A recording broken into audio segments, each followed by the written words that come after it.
Hello, my students, so good to see you. We are here again for our second class, okay? Our second online class. First of all, I want you to know that we are connected, we are together, even though we are apart. I want you to feel that you can count on me, okay? Anything you need, guys. Send me a WhatsApp message, send me your doubts, your questions, whatever you need, okay? Of course, I do prefer looking at your eyes and see your questions and see, this part I think you don't understand very well, this part you do understand, what we have to dig in more, okay? But so far we have to do our classes online, so let's make the best out of it and let's start, okay? So, today we are going to start with relative pronouns. Why are relative pronouns so important? Relative pronouns, they are going to connect the sentences, okay? When you have a clause, you are going to use the relative pronoun to connect the other clause. Yes? Good. They are important for two things and I want you to pay attention on that. For reading comprehension, very important, okay, for you to have a general idea, for you to really understand the text, for you to really understand a paragraph, because remember, they are going to connect ideas, they are going to connect sentences. Great? And the second part is... Sim, agora a gente vai para a parte do português. Lembra que a teacher não consegue ficar muito no English, só um pouco no English, um pouco no português, so we are going to mix, ok? A segunda parte que eu quero que vocês prestem bastante atenção. Vocês lembram aquelas questões onde vem o what ou o that, for example, o that relacionado no texto refere-se a taranã. Who no texto refere-se a, e eles vão dar 5 options for you. Vocês têm que saber ao qual que o relative pronoun se refere ao noun, qual o substantivo que esse relative pronoun está se referindo. Ok? Universidades particulares geralmente têm uma ou outra questão dessas, so relative pronouns are very important, my friend. I know it's very easy. Ayolana, it's not that necessary. Guys, I know it's very, very easy. That's good for us, okay? So this is one question that we cannot miss, right? This is the one that you have to do. You have to go and see the exercise and see, okay, this is the correct answer because of this, this, and that. Great? Okay, so let's start relative pronouns. I want you to get the book, okay? Get your student's book.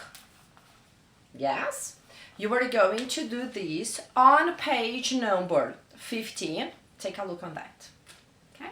So, relative pronouns, student's book, page 15.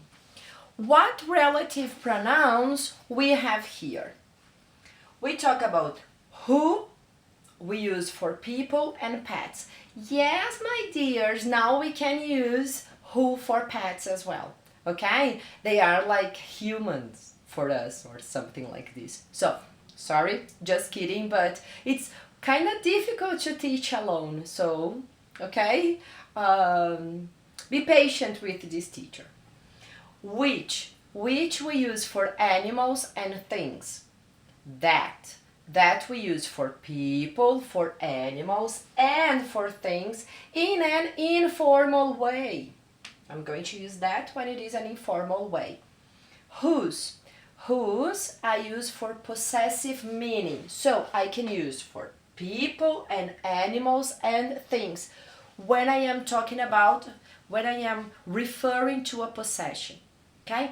Lembra, guys, o whose sempre vai dar a ideia do de quem, okay? It's the idea of possession.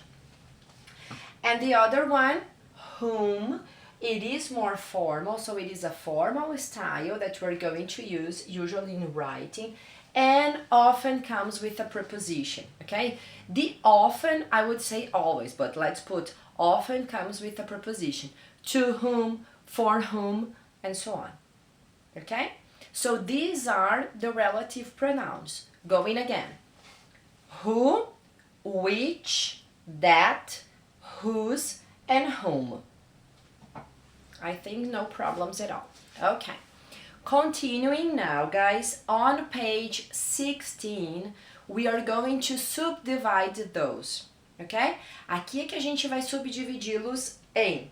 Here, I'm going to show you the page, but it is on page 16, okay? You can follow together with me. You are not going to have problems if you use your books together, okay?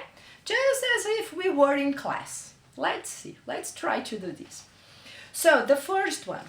The relative noun, the relative clauses, and the relative pronouns, we can separate them in both, okay, in two.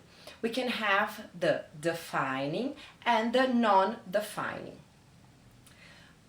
When we have a defining, the relative pronoun is going to do what? The relative pronoun is going to identify the noun.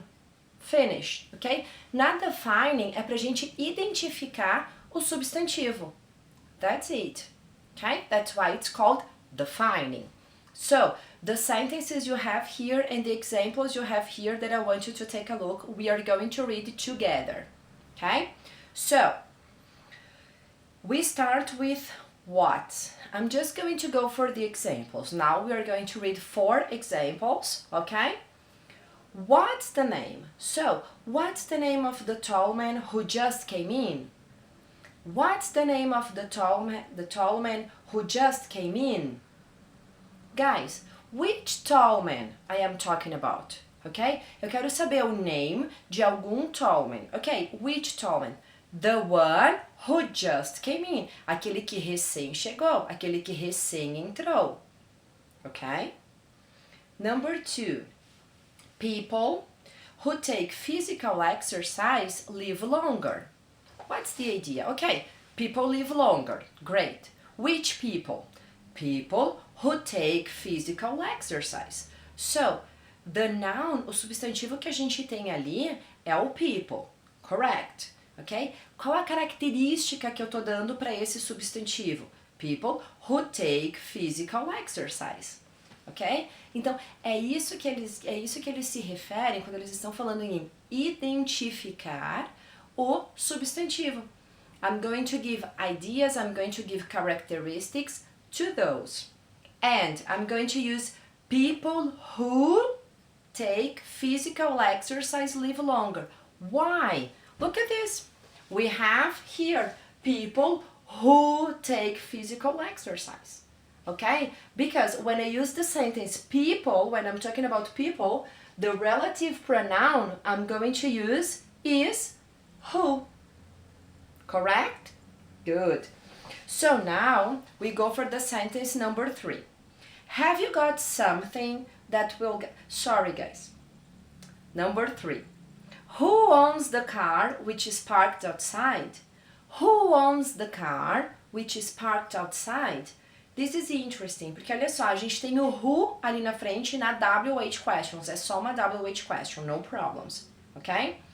Who owns the car which is parked outside? Remember, which I'm going to use for animals or for things. Então, eu tô dando uma característica pro carro, que o carro é o quê? One thing, so I'm going to use which. Okay? I think no problems. Agora sim. Have you got something that will get paint out of a carpet? Have you got something that... That.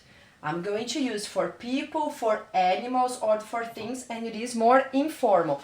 So probably this is a conversation, right? That the person put. Have you got something that will get paint? What kind of something? A característica que eu tô dando pro something is what? That will get paint out of the carpet.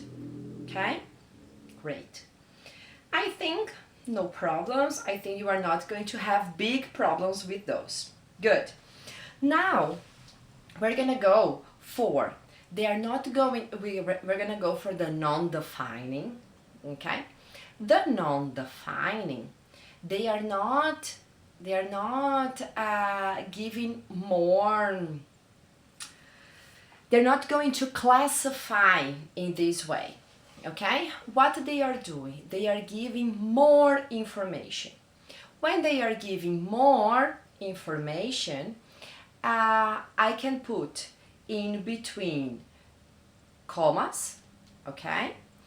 Uh, Guys, this part now, I am going to stop, okay? And we're going